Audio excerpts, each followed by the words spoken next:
Frequency Podcast Network. Stories that matter, podcasts that resonate.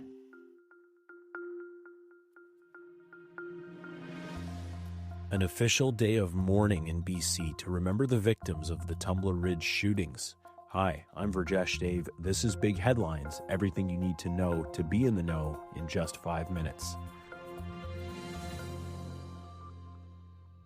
Today is an official day of mourning in British Columbia, 2 days after a teenage shooter opened fire on her own family and the students and staff at Tumbler Ridge Secondary before turning the gun on herself.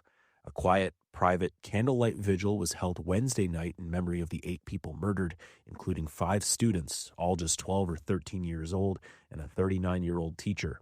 BC Premier David Eby attended, along with Tumbler Ridge Mayor Daryl Krakauka, who says while his town is struggling and in pain, they're supporting each other. We're one big family, and lend your ear when somebody needs your ear. Lend your shoulder when somebody needs your shoulder. Among the wounded students is 12-year-old Maya, who was struck in the head and neck as the shooter entered the school library.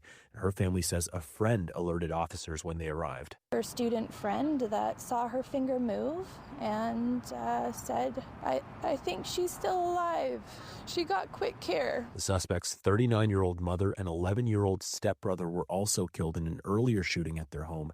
Police say there were no guns registered in 18-year-old Jesse Van Rootselaar's name, so they're still trying to piece together how the shooter got the rifle and modified handgun. Authorities say the teen suspect had a turbulent childhood, moving numerous times and struggling with mental health and substance abuse.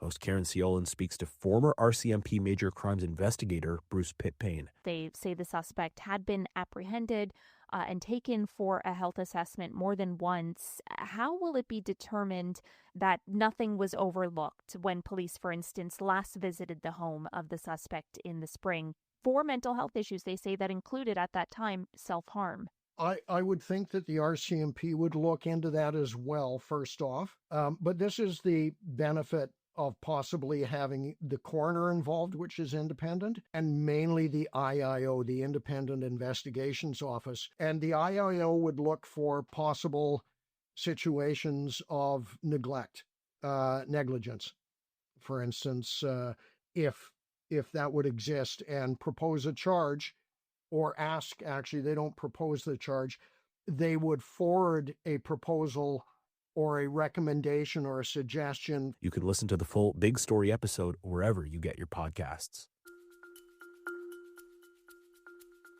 The federal government is warning against all non-essential travel to Cuba. In a statement, Foreign Affairs Minister Anita Anand says she's urging Canadians in Cuba to leave the country while commercial flights are still available. Air Canada, Air Transat, and WestJet have all suspended service to the Caribbean island, but are sending empty planes to the country to bring people back. This comes as a U.S. oil blockade causes a shortage of aviation fuel at Cuban airports, and some travelers arriving back to Canada say they hope to return to Cuba and support the residents of that country, including its hotel workers.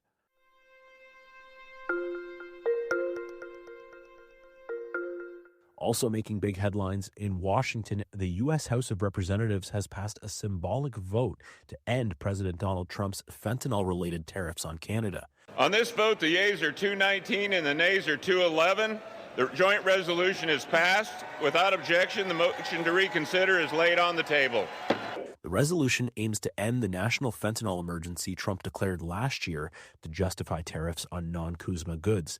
Now, it still needs to go to the Republican-led Senate and also needs to be signed off by Trump himself, something that seems unlikely to happen. 6 Republicans defied the White House and joined the Democrats in voting for the measure, and Trump posted on his Truth Social platform following the result. He wrote, "Any Republican in the House or the Senate who votes against tariffs will seriously suffer the consequences come election time, including primaries."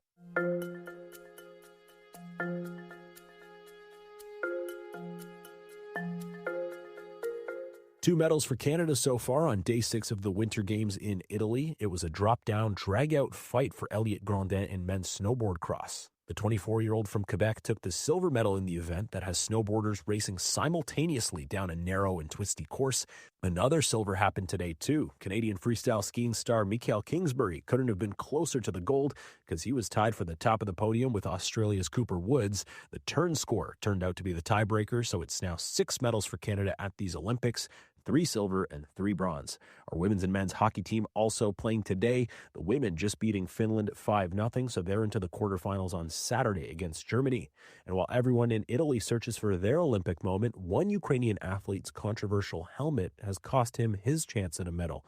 Ukraine's Vladislav Hedeskevich had his medal adorned with images of 24 athletes, some potential Olympians who'd been killed during the war in Ukraine. Mark Adams of the International Olympic Committee. Cannot have people making statements about those during competition. Before competition, after competition, on social media, in interviews, absolutely, but not during that time. Ukraine's President Volodymyr Zelensky reacting online, saying the decision was not about the principles of Olympism. Heartfelt tributes continue to pour in for actor James Van Der Beek, who died Wednesday at the age of 48 following a battle with colorectal cancer. His friend and former Dawson's Creek co-star Katie Holmes sharing a handwritten tribute on Instagram, saying he was beloved, compassionate, and brave. Busy Phillips called her late co-star one in a billion and urged fans to visit a GoFundMe set up for his family. Van Der Beek revealed his diagnosis in 2024 and spoke to ABC about it that same year. His wife posted that he met his final days with courage, faith, and grace. The couple had 6 children.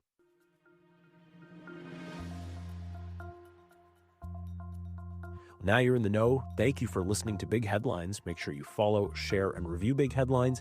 Enrica Amaturo is our lead producer. I'm Virjesh Dave. Have an amazing day. We'll talk to you tomorrow.